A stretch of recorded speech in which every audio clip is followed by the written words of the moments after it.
안녕하세요. 김태호 변호사입니다. 제가 해드릴 강의는 I can do it 변호사가 알려주는 셀프 소송 가이드 강의입니다. 우리가 사회생활을 하다 보면 소송을 할 일이 있죠. 대여금이나 물품 대금이나 장료나 이런 소송을 해야 되는 경우가 있는데, 이럴 때마다 변호사 비용을 착수금으로 500만 원 이상 그게 되면은 부담이 됩니다. 내가 받을 수 있는 돈이 500이 아니고 200, 300만 원밖에 안 되는데 수백만 원 되는 변호사 수임료를 드리기에는 좀 부담이 되죠. 그래서 이럴 경우에 본인이 직접 소송을 하실 수 있도록 이런 가이드를 제공해 드리기 위한 강의가 이번 강의입니다. 제가 지금 말씀드리는 이 강의대로만 하시면 얼마든지 본인이 스스로 소송을 하실 수 있고 자기의 권리를 확보하실 수가 있으실 것 같습니다. 저의 이제 셀프 소송 강의는 시리즈 형식으로 이 쭉 연재가 될 거고요. 오늘 강의는 개괄적으로 대여금 소송을 기준으로 해서 민사소송이 어떻게 이루어지고 간단한 용어, 법적 절차 이런 부분을 설명해 드리도록 하겠습니다. 그럼 이제 본격적으로 시작하겠습니다. 자, 먼저 전자소송에 가입을 하고 로그인을 하기부터 알아볼 것이고, 전에 우리가 이제 공부를 할게, 공부라기보다는 이제 저한테 강의를 들으실 게 이 민사소송이다. 민사소송 부분이죠. 민사소송. 그럼 민사소송이 뭔지 간단하게 짚고만 넘어가겠습니다. 알고 계시겠지만은 민사소송은 사인과 사인이 이 사적인 분쟁을 분쟁을 해결하기 위해서 법원의 판단을 구하는 겁니다. 판단을 구한다. 그러니까 사인과 사인 간에 어떤 사적 분쟁이 생겼어요. 돈을 얼마 달라, 뭐 얼마 못 주겠다, 이런 분쟁이 생겼는데 계속 싸우면 해결이 안 되죠, 이 분쟁이. 그러면 삼자가 어떤 심판이나 이런 역할에 있는 사람이 이 사람 얘기도 들어보고 이 사람 얘기도 들어봐서 그래, 네 말이 맞다. 그러면 네 말이 맞다. 이렇게 판단을 내려줘야 됩니다. 그거를 우리가 법원에다가 해달라 하는 게 민사소송이다. 이렇게 이해하시면 될 것 같고, 그 다음에 이제 그 민사소송 말고 형사소송 있죠. 쉽게 이제 비교하기 위해서 형사소송, 글씨가 제가 상당히 날라갑니다. 이해를 부탁드리겠습니다. 형사소송은 이제 국가가 형벌권, 형벌권이라는 게 이제 죄 지은 사람이 뭐 사기죄를 쳤으니까 너는 징역 1년을 받아라. 벌금 뭐 1,000만 원 내라. 이런 형벌권이죠. 형벌권을 부과하기 위해서 사실관계를 밝히고 이 사람한테 어떤 형벌을 내리는 게 적합한지를 또 마찬가지로 뭐 법원이죠. 법원이 판단하기 위한 절차가 형사소송입니다. 그래서 형사소송은 사인과 사인 간의 어떤 다툼이 아니라 그냥 국민이라고 할게요. 국민과 국가가 이제 검사로 대표되죠. 검사가 기소를 하니까요. 검사. 이런 절차를 이제 형사소송이라고 하고 민사소송이라고 하고는 다릅니다.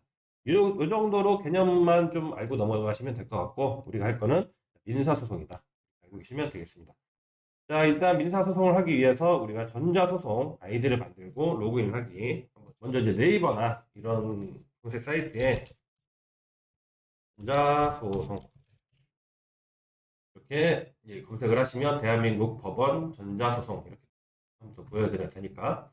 자, 여기서 아이디가 없다 그러시면 위에 사용자 등록 있죠. 사용자 등록 눌러서 여기에 이제 본인이 개인, 내국인, 외국인, 법인 이런 부분, 대리인은 이제 아니실 거고 이 부분에서 보통 내국인이겠죠. 이런 식으로 클릭을 해서 동의한 다음에 이제 회원가입 그걸 하시면 되겠습니다. 일반적으로 하시면 되고, 그 다음에 이제 중요한 게 공인인증서 있잖아요, 여러분들. 그거를 만드셔서 등록을 하시면 됩니다. 저는 그 부분은 뭐 하시면 되고, 제가 그걸로 한번 로그인을 해보도록 하겠습니다. 인증서 로그인으로 들어가서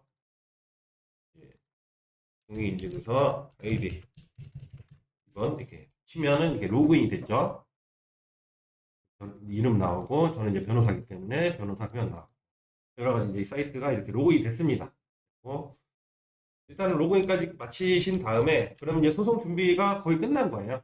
끝난 거고 그럼 이제 지금부터 이제 소장을 내고 어떻게 진행되는지 한번 보도록 하겠습니다. 자, 먼저 첫 번째로 가자를 정해야 됩니다. 관할 어디에 어떤 법원에 내야 되는지. 관할이 이제 어떻게 보면 별거 아니다 이렇게 생각하실 수 있는데, 왜냐하면 법원은 다 뭐 전주지방법원이든 서울중앙지방법원이든 뭐 서울 북부든 다 하나의 조직이고 같은 거 아니냐 이렇게 생각하실 수가 있는데, 다 달라요. 다 다르고, 관할이 틀리게 되면 이제 이송을 하게 됩니다. 이송을 하게 되고, 보통 이송 절차가 짧게는 일주일 걸리는 경우도 있는데 뭐 한 달 걸리는 경우도 있어요. 법원 사정에 따라서 이렇게 걸리는 경우가 있고, 이렇게 되면 뭐 시간적 여유가 있으시면 상관이 없으시겠지만, 내가 이제 소송을 하는 입장에서 일주일이든 1개월이든 늦어지면 나의 피해겠죠. 그래서 이걸 이송 절차를 번거롭게 또 거치지 않기 위해서는 이 관할을 정확하게 정확히 아시고 이 사건의 관할이 어딘지 파악을 하신 다음에 그 법원에 소장을 제출하시는 게 중요합니다. 이게 중요합니다. 의외로 중요합니다. 그럼 관할의 기준은 무엇이냐? 그냥 이렇게 알고 계시면 돼요. 여러 가지 뭐 관할의 기준은 뭐 물건 소재지다 아니면 불법행위 손해배상 청구 같은 경우는 행위지 이런 것들이 있는데, 이런 부분은 이제 민사소송법을 보시면 충분히 아실 수가 있어요. 그런데 저희 강의에서는 그냥 피고의 주소지가 이거는 이제 보통 재판적이라고 하는데요. 피고의 주소지가 제가 이제 원고가 돼서 소송을 낼그 법원의 관할이다 이렇게 알고 계시면 되겠습니다. 그래서 피고의 주소지로 법원 소장을 접수를 하시면 돼요. 이따가 보여드리도록 하겠습니다. 자, 그 다음에 누구를 피고를 해야 되느냐? 저희가 이제 예를 들 대여금 소송 같은 경우에서 내 돈을 빌려간 사람이죠. 나한테 천만 원을 하면 천만 원을 줘야 될 사람. 나랑 천만 원의 어떤 소비대차 계약을 체결한 사람. 그 사람이 이제 피고입니다. 근데 보통 이제 피고가 나의 돈을 빌려간 사람인데, 법적으로 사람은 두 종류가 있어요. 첫 번째 자연인, 두 번째가 법인입니다. 자연인은 그냥 뭐 사람이라고 이제 이해를 하시면 되시고, 법인은 법이 인정한 사람입니다. 원래 이제 법인은 보통 우리가 이제 주식회사, 뭐 재단법인 이런 식으로 많이들 아시죠? 주식회사도 이제 상사법인입니다. 법인인데, 법인일 경우에는 그 피고는 이 법인 자체입니다. 법인 자체고, 헷갈리시는 게 대표이사하고 법인 자체하고는 아예 다릅니다. 예, 그래서 법인을 피고로 적시를 해야 되죠. 그래서 그 피고 이름에 법인명을 써야 되고, 주소도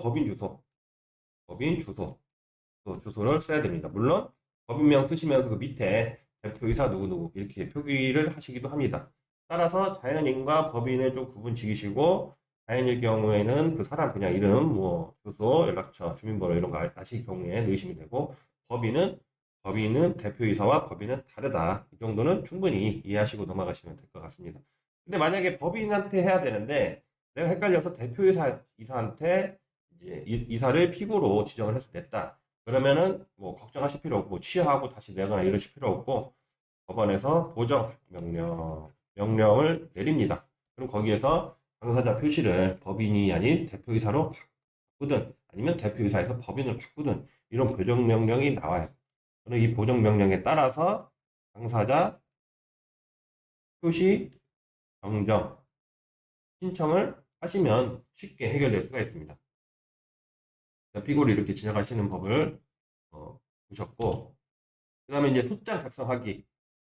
자, 이 소장 작성하기는 이제 처음에 제일 중요한 게 이제 속가죠. 우리가 민사소송 같은 경우 흔히들 다 대부분 돈 문제잖아요.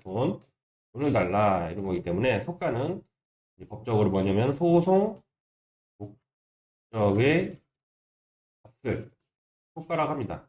우리가 이제 천만 원 청구를 할 때 천만 원 이게 이제 속가인 거예요.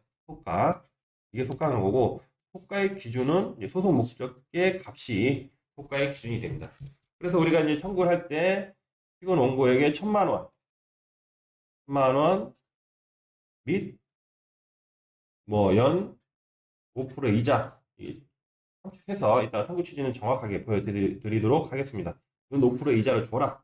이렇게 이제 청구를 하는데 그렇다면 소송 목적에서 뭐 소가에서 1,000만 원과 현재까지 이자가 소가가 아니냐 이렇게 생각하실 수도 있는데 소가를 책정할 때는 이 이자는 그냥 무시를 하시고 이 원금 있죠? 이 1,000만 원 이 부분만 소가가 되는 것입니다.